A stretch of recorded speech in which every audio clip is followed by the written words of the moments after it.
Hello everybody, I'm Ms. Flettis, your school counselor, and today we are learning the skill of staying on task.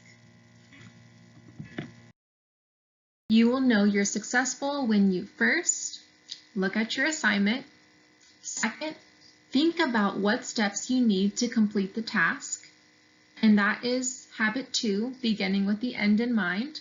So you're thinking, what does my teacher want at the end of this, and what are the multiple steps to get there? Step 3 is focus all of your attention on the task. So we have to practice, remember, ignoring those distractions. And the last one, step 4, stop working only when instructed.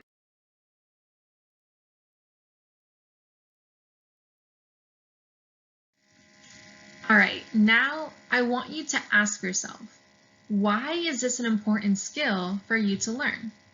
Why is this important to you to know how to stay on task?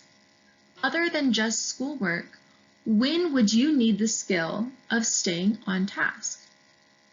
Something that comes to mind is maybe you're making a recipe. Let's say you're making cookies. And instead of following the recipe, you don't begin by, focusing your attention on the task, or you don't begin with the end in mind, so you have the steps all out of order. How do you think those cookies are going to turn out? Not so good.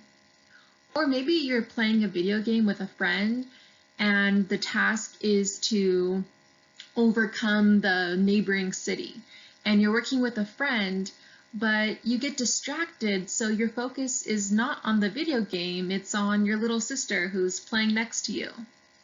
These are reasons why it's very important to learn how to stay on task.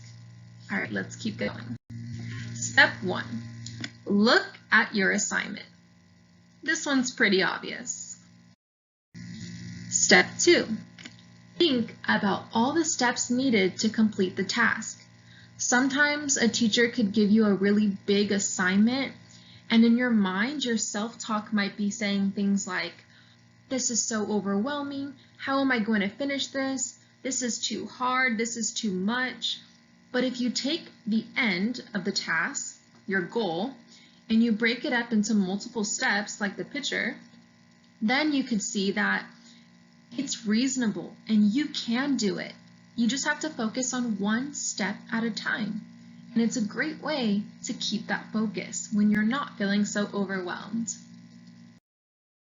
Step 3, focus all of your attention on your task, which means your eyes are on your paper or whatever the task is.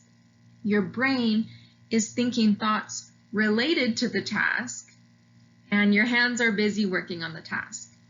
Now, we did focus on ignoring distractions, so you should know what to do if distractions happen while you're focusing your attention.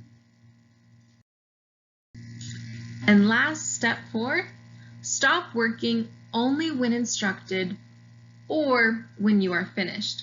Sometimes a teacher might stop your class and say, okay, that's all we have time for today. We'll finish it next week, or we'll finish it later today. Or maybe you finish, then of course you can stop working on the task and celebrate. Woohoo, I did it! All right, that's all. This week I really want you guys to focus on completing those tasks that your teachers have assigned to you. And this social skill, staying on task, is really going to help you. I hope you guys enjoyed, and I'll see you later. Bye!